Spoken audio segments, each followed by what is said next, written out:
Hello there and welcome back to my channel.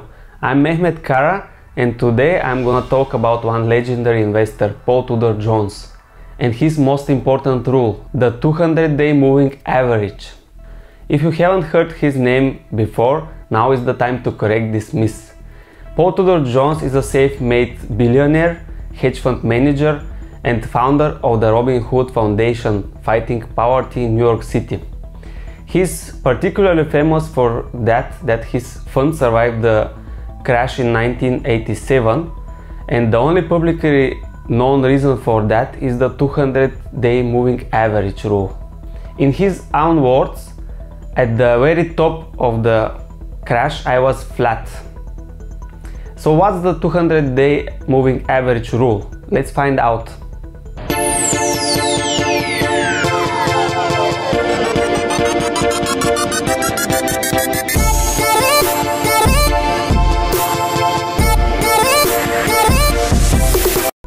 First, let me again quote one of my favorite books of personal finance, The Money Master, The Game of Tony Robbins, because there is included an interview with Paul Tudor Jones.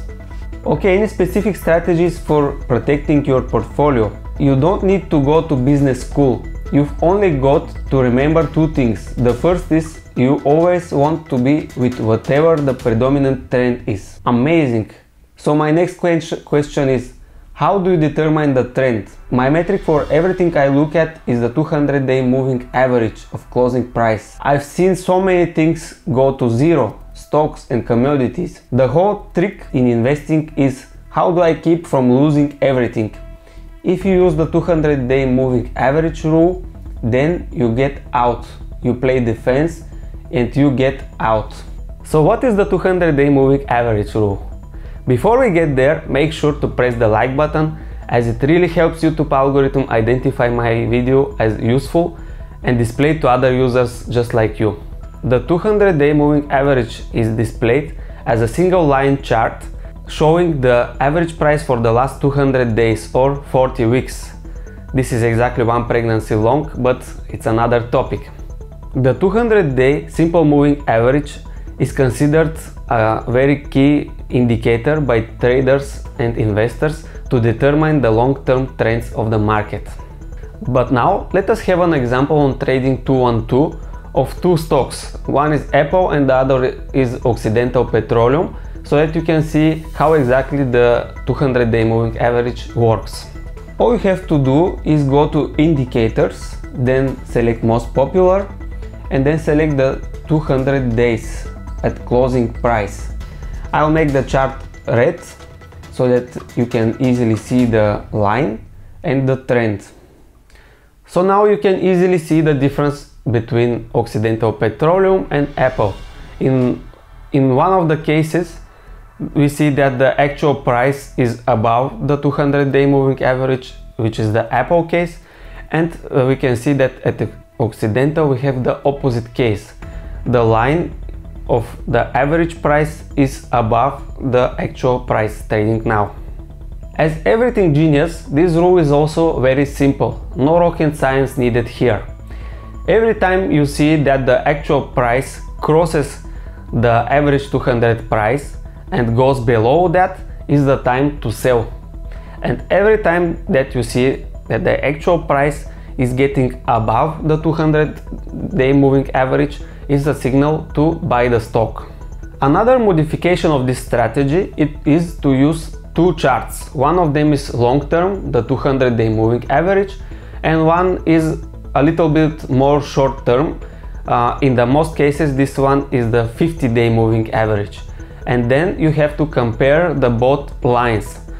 And we can see the golden cross and the so-called dead cross.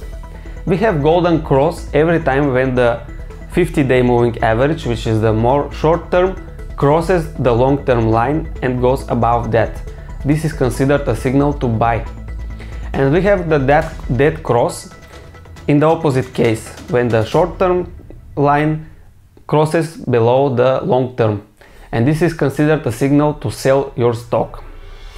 The dead cross has proven to be a reliable predictor of some of the most severe crises throughout the last century.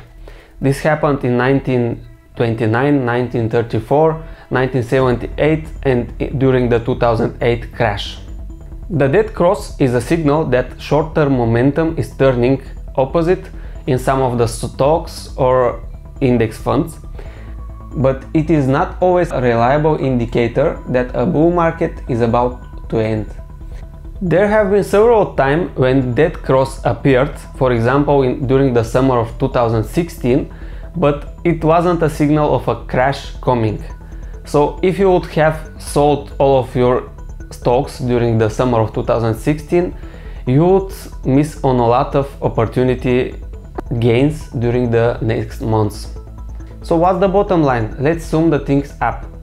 A moving average simplifies price data by smoothing it out and displaying it in just one line.